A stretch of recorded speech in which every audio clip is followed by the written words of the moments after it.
Hey class 8, welcome back to the channel. आप सभी नैस यानी कि नेशनल अचीवमेंट सर्वे की तैयारी कर रहे हैं और इसी तैयारी को आगे बढ़ाते हैं सोशल साइंस सेक्शन के साथ। आज एसएस के कुछ क्वेश्चंस डिस्कस करेंगे और आंसर्स ढूंढने की कोशिश करेंगे। तो चलिए, देर किस बात की। Observe the given map of India. ये इंडिया का मैप दिया हुआ है, इसे हम अच्छी तरीके से ऑब्जर्व करेंगे और फिर इससे रिलेटेड एक क्वेश्चन का आंसर देंगे। Which crop is grown largely in the shaded area. ये जो शेडेड एरिया दिया हुआ है ब्लैक कलर का, आप देख सकते हैं, इसमें कौन सा क्रॉप लार्जली ग्रो होता है? मेज, व्हीट, राइस या बाजरा। तो हम अच्छी तरीके से देखते हैं। देखिए, नॉर्थ इंडिया है, नॉर्थ ईस्ट है और ये साउथ का कोस्टल एरिया है। तो यहाँ पर जो सबसे ज़्यादा जो क्रॉप ग्रो होता है वो है राइस। ठीक है, देखिए वीट का इस्तेमाल ज़्यादातर साउथ में नहीं करते हैं, इसलिए वीट नहीं है ये। और नॉर्थ इंडिया में वीट है, पर अगर हम ये पूरा मिला के देखें तो राइस ही एक ऐसा क्रॉप है जो इन पूरे एरियाज़ में उगाया जाता है।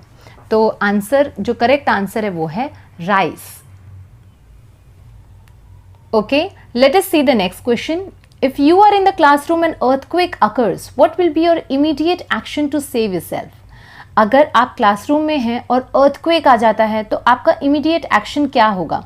तो हम सब जानते हैं कि जब earthquake आता है तो हमें क्या करना पड़ता है? हमें सबसे पहले दीवारों से दूर होना होता है और एक सेफ एरिया में जाना होता है, यानी कि एक टेबल या किसी चीज़ के नीचे बैठना होता है ताकि हम अपने हेड को प्रोटेक्ट कर सकें। सबसे पहले देखते हैं कि यहाँ पे क्या ऑप्शंस दिए हुए हैं। Call for help. अर्थक्वेक नहीं होगा, कुछ और भी होगा तो भी हमें हेल्प की ज़रूरत पड़ेगी। So we will definitely call for help in any situation. Wait for teachers instruction. Teacher के इंस्ट्रक्शन का वेट तो हमें करना ही चाहिए, पर इन केस उसी वक्त टीचर वहाँ अवेलेबल ना हो तो सो दिस के not be the option. Sit quietly wherever you are. आप जहाँ बैठे हैं वहीं बैठे रहिए, पर अगर आप दीवारों के पास बैठे हैं तो आपको मिडिल में आना होगा, इसलिए आप ऐसा भी नहीं कर सकते। So the correct answer is cover and protect your head. ठीक है, तो ये आपका आंसर है। नेक्स्ट क्वेश्चन देखते हैं। Which of the following was responsible for the decline of Indian handicraft industry during colonial rule. यानी जब ब्रिटिश रूल चल रहा था तब इंडियन हैंडीक्राफ्ट इंडस्ट्री के डिक्लाइन के लिए इनमें से कौन सा ऑप्शन रिस्पॉन्सिबल था? आपको क्या लगता है? Duty free import of cheaper machine made goods into India from Britain. यानी ब्रिटेन से मशीन मेड गुड्स आता था जिस पर ड्यूटी भी नहीं लगती थी उसके इम्पोर्ट पर, और वो बहुत काफ़ी चीपर रेट पे यहाँ पे बिकता था। Imposition of heavy duties on the import of Indian goods into Europe, ये तो था ही नहीं।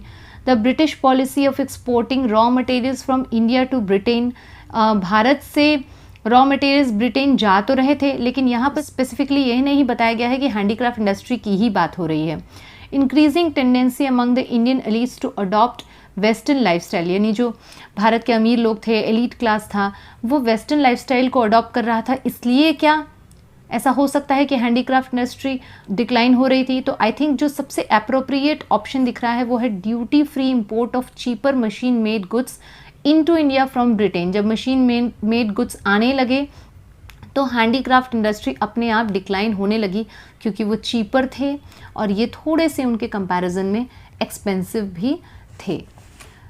नेक्स्ट क्वेश्चन देखते हैं। In the diagram below which climatic reason is shown below 10 degree north and 10 degree south latitude. तो यहाँ पर हम देख लेते हैं ऑप्शंस क्या हैं। पोलर, इक्वेटोरियल, टेम्परेट या मॉनसून। क्या क्लाइमेटिक कंडीशन होनी चाहिए? आपको क्या लगता है? 0 डिग्री पे इक्वेटर है, उसके 10 डिग्री नॉर्थ और 10 डिग्री साउथ पे ये जो पूरा रीजन है वो इक्वेटोरियल रीजन है।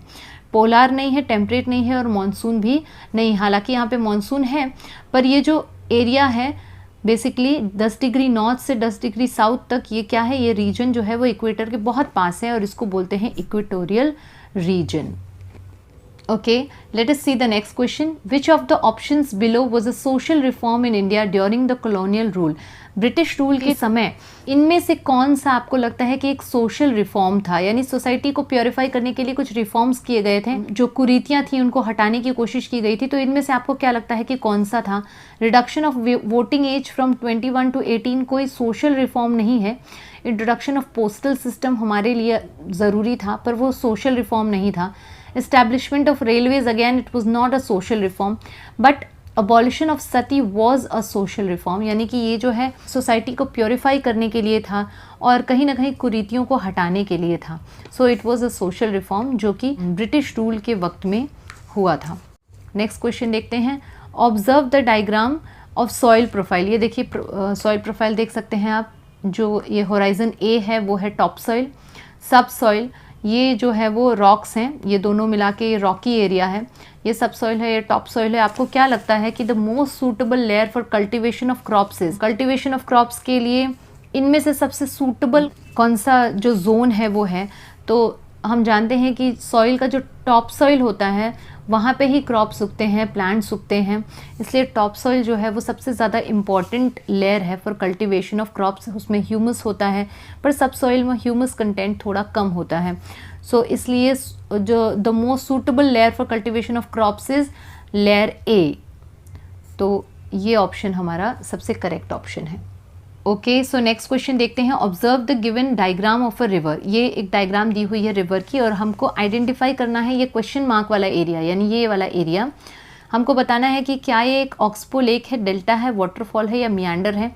तो देखिए वाटरफॉल तो है नहीं, डेल्टा तो है नहीं, ये तो क्लियर हो रहा है. ये जो रिवर है ये कर्व्ड है तो ये एक मियांडर का फॉर्म तो है, पर हमको स्पेसिफिकली ये एरिया बताना है और ये एरिया है ऑक्सबो लेक. क्योंकि ये एरिया से ज़्यादातर जो पानी है वो एक यहाँ पर वो एक लेक फॉर्म में है और ज़्यादातर पानी इन एंड आउट नहीं करता है जिस एरिया से, उस एरिया को हम बोलते हैं ऑक्सबो लेक. सो इस तरह से हमने कुछ क्वेश्चंस आज एसएस के करने की कोशिश की है. आई होप आपको ये जर्नी पसंद आई हो और हम ज़्यादा से ज़्यादा क्वेश्चंस सॉल्व करने की कोशिश कर रहे हैं और आपको अच्छी तरीके से समझाने की कोशिश कर रहे हैं. अगर आपको वीडियो पसंद आ रहा है तो वीडियो को लाइक कीजिए, शेयर कीजिए और चैनल को सब्सक्राइब करना बिल्कुल भी मत भूलिए. तब तक के लिए keep learning and keep growing. Thank you.